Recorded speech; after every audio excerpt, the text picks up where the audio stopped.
မင်္ဂလာပါခင်ဗျာကျွန်တော်ရဲ့ YouTube channel မှာကြိုဆိုလိုက်ပါတယ်မိတ်ဆွေတို့ကိုဒီဗီဒီယိုဖိုင်လေးနဲ့မျှဝေပေးခြင်းတာကတော့ crankshaft position sensor ကိုကားမှာ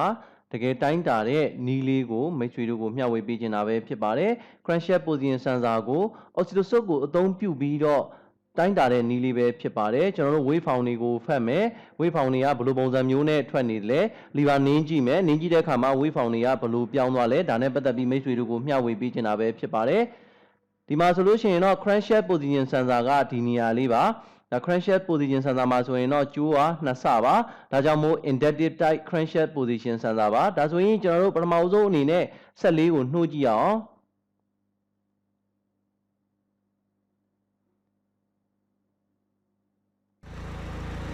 ကျွန်တော်တို့ဒါဆက်နှိုးကြည့်လိုက်တယ်ပေါ့နော်ဆက်နှိုးကြည့်လိုက်တဲ့အခါမှာကျွန်တော်တို့ပုံမှန်အတိုင်းဆိုတော့ဒါလီဗာနင်းလို့ရမယ်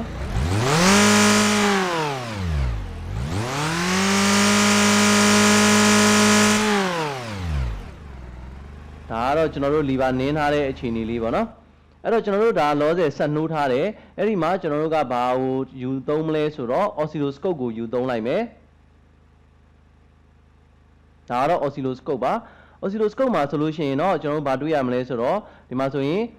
တာမနယ်3ခုတွေ့ရမှာဖြစ်ပါတယ်တစ်ခုကတော့ကျွန်တော်တို့ဒါကတော့ ground ပါဒီနှစ်ခုကတော့ဒါ channel 1အတွက်ဒီတစ်ခုကတော့ channel 2အတွက်ပါဒါဆိုရင်ကျွန်တော်တို့ကဒီအနက်စကို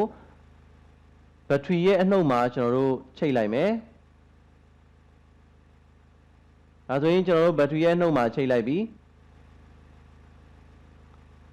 အဲ့တော့ကျွန်တော်တို့ကဒီနေရာမှာသူ့ရဲ့ဒီ crankshaft position sensor ရဲ့ signal စကို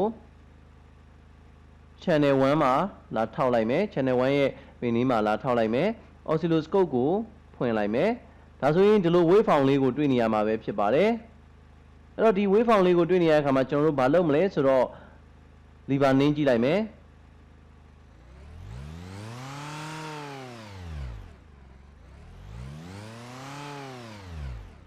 ကျွန်တော်တို့က inductive type ဖြစ်တဲ့အခါကျတော့သူက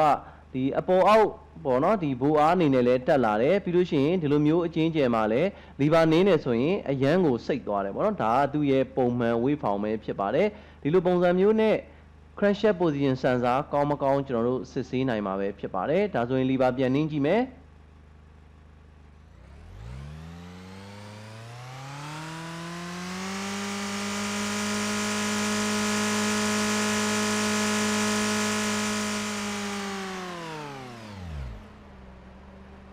ဒီမှာတော့မိတ်ဆွေတို့စစ်ဆေးနိုင်ပါတယ်ဘို့ကတော့ဒါ1ဘို့ပတ်ဝန်းကျင်ပဲရှိပါတယ်အပေါ်အောက်ဆိုလို့ရှိရင်တော့ဒါ2ဘို့ပေါ့နော်ဒီလိုပုံစံမျိုးလေးပါဒါကြောင့်မို့ crankshaft position sensor ကောင်းမကောင်းကိုကျွန်တော်တို့က oscilloscope ကိုအသုံးပြုပြီးတော့တိုင်းတာလို့ရတယ်ဆိုတဲ့နည်းလေးကိုမိတ်ဆွေတို့ကမျှဝေပေးတာပဲဖြစ်ပါတယ်ဒါဆိုရင်ကျွန်တော်တို့ဒီ crankshaft position sensor ပြတ်တယ်ဆိုရင်ဆက်နှိုးလို့ရလားမရလားဆိုတဲ့ဟာကိုကျွန်တော်တို့ထပ်ပြီးစမ်းကြည့်ကြမယ်ဒါဆိုရင်ကျွန်တော် oscilloscope ကိုသိမ်းလိုက်မယ်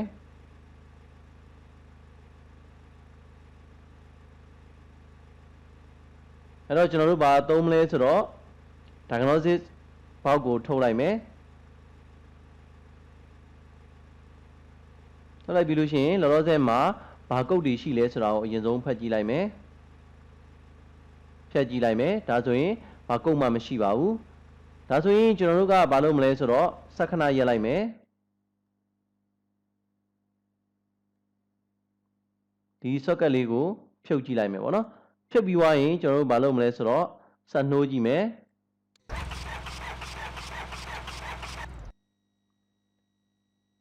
ဆက်လုံးဝနှိုးလို့မရပါဘူးဒါဆိုရင်ကျွန်တော်တို့ဘာလုပ်မလဲဆိုတော့သူ့ရဲ့ for code ကိုဖတ်ကြည့်လိုက်မယ်ဒီမှာဆိုရင် code က P0337 ဆိုပြီးတော့crankshaft position sensor circuit low output ဆိုပြီးတော့ထွက်ပါတယ် sorry low input ဆိုပြီးတော့ထွက်ပါတယ်ဒါဆိုလို့ရှိရင်တော့ crankshaft position sensor မှာ circuit line ကပြဿနာတစ်ခုရှိနေပါပြီဘာကြောင့်လဲဆိုတော့ကျွန်တော်တို့ဒီမှာ circuit line မှာဆိုလို့ရှိရင်ကျိုးကိုဖြုတ်ထားပါတယ်ဒါဆိုရင်ကျွန်တော်ကျိုးကိုပြန်တက်လိုက်မယ်ပြန်တက်လိုက်ပြီးတော့ကျွန်တော်တို့ဘာလုပ်ရမလဲဆိုတော့သူ့ရဲ့ကုတ်ကိုဖျက်ရမှာပဲဖြစ်ပါတယ်ဒါဆိုရင်တော့ကျွန်တော်တို့ကုတ်ပြတ်သွားပြီပြန်နှိုးကြည့်မယ်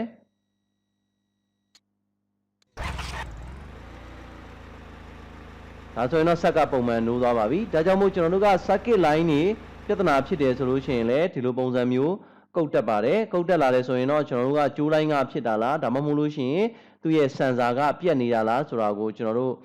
ဒီဆက်ကိုအသုံးပြုမယ် scan do ပေါ့နော် scan do ကိုအသုံးပြုပြီးတော့ဖတ်ပေးရမှာပဲဖြစ်ပါတယ်ဒါကတော့မိတ်ဆွေတို့ကိုဒီဗီဒီယိုဖိုင်လေးမှာမျှဝေပေးခဲ့တာကတော့ crankshaft position sensor အကြောင်းလေးပဲဖြစ်ပါတယ် crankshaft position sensor ကိုကားမှာဖြုတ်ပြီးတော့ကျွန်တော်တို့စမ်းကြည့်မယ်ပြီးလို့ရှိရင် oscilloscope နဲ့သူ့ရဲ့ပင်ကိုထောက်ပြီးတော့သူ့ရဲ့ wave form လေးကိုစမ်းသပ်တဲ့နည်းလေးကိုမျှဝေပေးခဲ့တာပဲဖြစ်ပါတယ်ဒီဗီဒီယိုဖိုင်လေးကနေပြီးတော့မိတ်ဆွေတို့အတွက်အသိပညာဘူးသုဒတစ်ခုတိုးသွားတယ်ဆိုရင်ကျွန်တော်ဒီဗီဒီယိုဖိုင်လေးကိုဖန်တီးရကြိုးနှပ်ပါပြီကျွန်တော်ရဲ့ YouTube channel ကိုဝင်ရောက်လေ့လာပေးတဲ့အတွက်ကျေးဇူးအများကြီးတင်ပါတယ်ခင်ဗျာ